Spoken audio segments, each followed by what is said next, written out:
নমস্কার, শ্রমিক কথায় আপনাদের সকলকে স্বাগত জানাই। আজকে আমরা এই ভিডিওর মাধ্যমে জানবো সিনিয়র সিটিজেন সেভিংস স্কিম কি, এটার ম্যাচুরিটি পিরিয়ড কত, কত টাকা আপনাকে জমা, আপনি মিনিমাম কত টাকা ডিপোজিট করতে পারেন, এলিজিবিলিটি ক্রাইটেরিয়া কি রয়েছে, ফিচার্স কি রয়েছে, আপনাকে আপনার বৃদ্ধাবস্থায় কি রিটার্ন এটাতে দেবে, আপনি যদি হঠাৎ প্রিম্যাচুর ক্লোজার করেন তাহলে কি হতে পারে, এইসব বিষয় নিয়ে আমরা আলোচনা করবো। তাহলে চলুন ভিডিওটি শুরু করা যায়। আর আপনারা যদি চ্যানেল নতুন এসেছেন তো চ্যানেলটি অবশ্যই সাবস্ক্রাইব করে পাশে যে নোটিফিকেশন বেলটি আছে ওটাকে অল ক্লিক করে দিন। তাহলে আমি যখনই কোনো এরকম ইনফরমেটিভ ভিডিও আপলোড করবো আপনার কাছে নোটিফিকেশনটি সবচেয়ে প্রথম চলে আসবে। তাহলে চলুন শুরু করা যাক। দেখুন, সিনিয়র সিটিজেন সেভিংস স্কিম হলো এমন একটি সেভিংস স্কিম যেখানে একজন ব্যক্তি রিটায়ারমেন্টের পর নিজের যে রিটায়ারমেন্টের যে কর্পাস আছে সেটাকে একটা ফিক্স জায়গায় রেখে সেখান থেকে কিছু টাকা আর্ন করবেন। এবার এই স্কিমটির মাধ্যমে আপনি মূলত একটি ফিক্সড ইনকাম পাবেন। এবার দেখুন, আপনি যখন কোনো জায়গাতে সার্ভিস করছেন বা কোনো একটা জব করছেন, সেটা যে কোনো সেক্টরে হতে পারে, হয়তো রাজ্য সরকার কিংবা কেন্দ্র সরকার কিংবা কোনো প্রাইভেট ফার্ম। এবার এখানে দেখুন, যদি আপনি 55 বছর বয়সে পৌঁছে গেছেন তাহলে এই অ্যাকাউন্টটি আপনি খুলে নিতে পারেন। এটা কোনো পোস্ট অফিস অ্যাকাউন্টে খোলাতে পারেন কিংবা কোনো বেসরকারি ব্যাংক কিংবা রিজিওনাল পিএসইউ কিংবা আদার যে কোনো রুরাল ব্যাংকেও আপনি এই অ্যাকাউন্টটি খোলাতে পারেন। এবার দেখুন, 55 বছর বয়স থেকে আপনি অ্যাকাউন্ট খোলাতে পারেন, এর মানে হচ্ছে 60 বছর বয়স অবধি আপনি অ্যাকাউন্টটি রিটায়ারমেন্টের প্রাককালে এই অ্যাকাউন্টটি আপনি খুলে নিতে পারেন। এরপর 60 বছরের পর, 60 বছর ঊর্ধ্বে যখন আপনি চলে গেছেন তখন এই অ্যাকাউন্টটি আপনি খুলিয়ে নিয়ে নিজের যে বেনিফিট গুলো আছে, যেটা রিটায়ারমেন্টের যে কর্পাসটি আপনি পাবেন, সেই কর্পাসটি ওই অ্যাকাউন্টে আপনি নিতে পারেন। তাহলে চলুন আমি আপনাকে সবচেয়ে প্রথম এর কিছু, আপনি যদি এখানে টাকাটি ইনভেস্ট করেন তাহলে আপনার টাকাটি প্রত্যেক 3 মাস অন্তর অন্তর রিভাইজ করা হবে। কিন্তু আপনার যে টাকাটি আপনি বুক করেছেন, যে হারে আপনি সুদটি বুক করেছেন সেই হারেই আপনি কিন্তু ইন্টারেস্টটি পাবেন। এর মানে এটা মোটেও নয় কি যদি ইন্টারেস্টটি আপনার যে সময় আপনি বুক করছেন সেই সময় যত টাকা আপনি বুক করেছেন সেই টাকাটি হয়তো ফ্ল্যাকচুয়েট হয়ে যাচ্ছে বর্তমান রেটের সাথে, না, আপনি যে টাকায় বুক করবেন সেই টাকায় হারেই কিন্তু আপনি সুদটি পাবেন।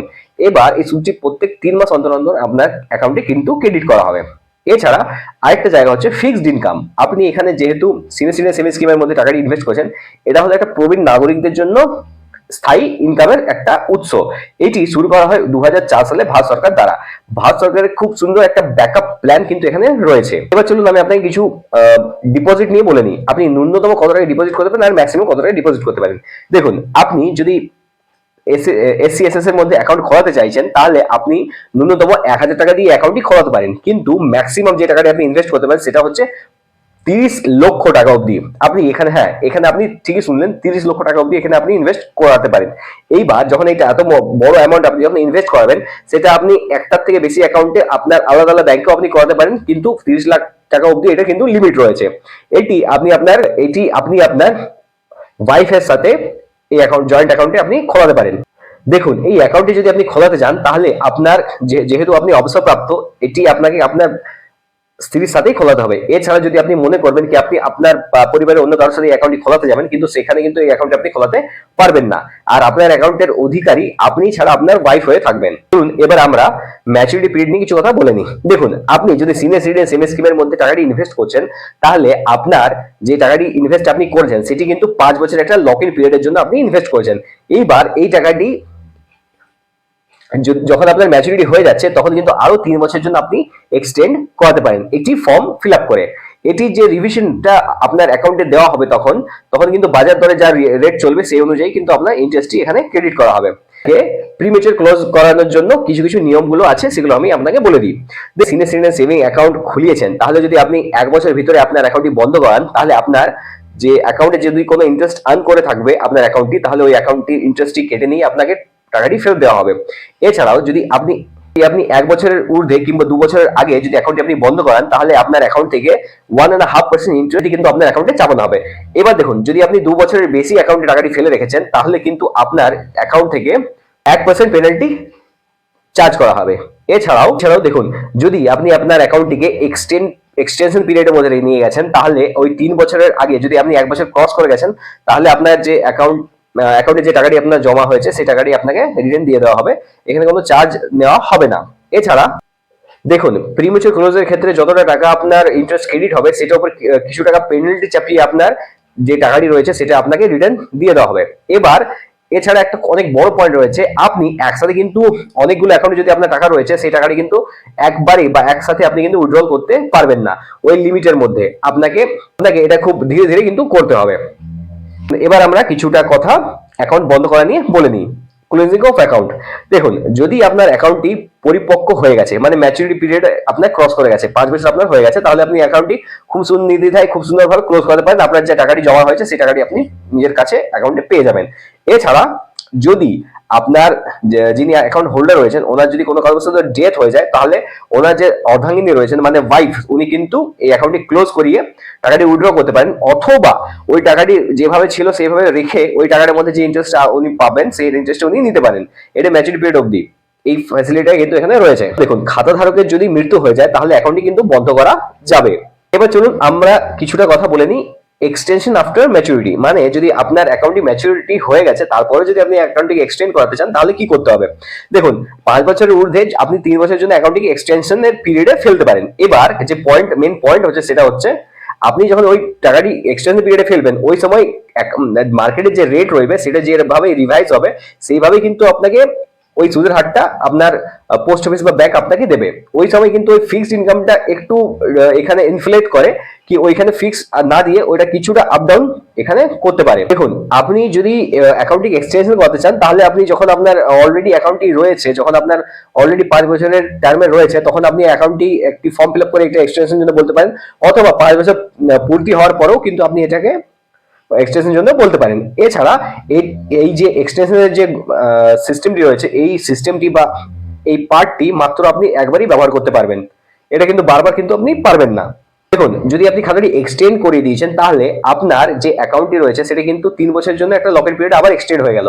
এবার ওই 3 বছরের আগে যদি আপনার বাই চান্স খাতাটি বন্ধ করতে হয় তাহলে 1 বছর পরেই কিন্তু আপনি খাতাটি ক্লোজ করাতে পারবেন। এবার কিছু ট্যাক্স সেভিংস নিয়ে কথা বলে নিই। দেখুন income tax act of 1961 section 80C দ্বারা এটি সম্পূর্ণরূপে ট্যাক্স সেভ করে থাকে 1.5 লক্ষ টাকা অবধি। আপনি যদি কোথাও আপনার ভালো রকম ইনকাম সোর্স রয়েছে তাহলে 1.5 লক্ষ টাকা অবধি আপনি এখান থেকে ইনকাম ট্যাক্সের উপর ছাড় পেয়ে যাবেন। এবার আমরা বর্তমান ইন্টারেস্ট রেটটা কি রূপ রয়েছে সেটা আমি কিছু কথা বলে নিই। বর্তমানে যে সিনিয়র সিটিজেন সেভিংস স্কিমের মধ্যে যে ইনকাম এর যে রেটটি রয়েছে, রেট অফ ইন্টারেস্টটি ওটা রয়েছে 8.2%। এটা আগামী দিনে বাড়তেও পারে কিংবা কমেও যেতে পারে। দেখুন আপনি যদি অ্যাকাউন্টটি খোলাতে চান তাহলে কিভাবে অ্যাকাউন্টটি খোলাবেন সেটা নিয়ে আমরা কিছু কথা এবার বলে নিই। আপনি যদি অ্যাকাউন্টটি খোলাতে চান তাহলে এটা অনলাইন কিংবা অফলাইন দুটোর মাধ্যমে আপনি খোলাতে পারেন। আপনার নিকটবর্তী যে পোস্ট অফিস রয়েছে বা নিকটবর্তী যদি কোনো ব্যাংক রয়েছে, সেটা রিজিওনাল হোক, রুরাল হোক বা প্রাইভেট হোক, সেখানে যে আপনি অ্যাকাউন্টটি খুলিয়ে নিতে পারেন কিছু ডকুমেন্টের মাধ্যমে। এইবার আপনাকে আরেকটা জিনিস এখানে জানার খুবই উপযোগী সেটা হলো কিনা, দেখুন আপনাকে এই যে ইন্টারেস্টটি দেওয়া হবে সেটা কোন কোন মাসে আপনাকে দেওয়া হবে সেটা নিয়ে চলুন আমরা আপনাকে এবার কিছু কথা বলে দিই। আপনারা যখন এই টাকাটি আপনার অ্যাকাউন্টে ক্রেডিট হবে তখন সেইটার যে মান্থগুলো রয়েছে সেটা এপ্রিল, জুলাই, অক্টোবর, জানুয়ারির ফার্স্ট ডেতেই কিন্তু আপনার অ্যাকাউন্টে ক্রেডিট হয়ে যাবে এই টাকাটি আপনি এটা ইনভেস্ট করছেন। এবার চলুন আমরা কনক্লুশনে চলে আসি। সিনিয়র সিটিজেন সেভিংস স্কিম হলো এমন একটি স্কিম যেটা শুধুমাত্র প্রবীণ নাগরিকদের জন্য বানানো হয়েছে। এবার এর মাঝে আপনি যদি মনে করবেন কি আপনার মধ্যে কোনো একটা ইন্ডিভিজুয়াল ব্যক্তি এই অ্যাকাউন্টটির সুবিধা নেবেন বা আপনি খোলাতে যাবেন, তাহলে কিন্তু সেই অ্যাকাউন্টটি আপনি খোলাতে মোটেও পারবেন না। এইবার এখানে যে ইন্টারেস্টটি দেওয়া হচ্ছে সেটা খুব সুন্দরভাবে দেওয়া হচ্ছে। প্রবীণ নাগরিকদের জন্য একটি স্থায়ী ইনকামের উৎস করার জন্য ভারত সরকার আবদ্ধ। এখানে যেটা দেখার হচ্ছে সেটা হচ্ছে যেমন আপনি স্যালারি যখন পাচ্ছিলেন ওই সময় আপনার কাছে একটা মোটা টাকা আসছিল, কিন্তু যখন আপনি রিটায়ার হয়ে যাচ্ছেন সেই সময় কিন্তু ওই টাকাটি আর আসা বন্ধ হয়ে যায়। এবার পেনশনের মধ্যে যে লিমিটটি দেওয়া হয়েছে সেটা কিন্তু খুবই নগণ্য। ওই কারণে ওই সব কারণ দেখেই ভারত সরকার নিজের কর্মচারীদের একটা কথা ভেবে নিয়ে, নাগরিকদের কথা ভেবে নিয়ে এই ব্যবস্থাটি চালু করেছিল। আজকে এই ব্যবস্থা বা এই পরিকল্পনাটি খুবই সুন্দরভাবে গঠিত এবং পরিকল্পিত। যদি এই ভিডিওটা আপনার ইনফরমেটিভ লেগে থাকে তো চ্যানেলটি অবশ্যই সাবস্ক্রাইব করে পাশে যে নোটিফিকেশন বেলটি আছে ওটাকে অল ক্লিক করে দিন। আমি এরকম অনেক ভিডিও আগামী দিনেও নিয়ে আসতে পারবো। ধন্যবাদ।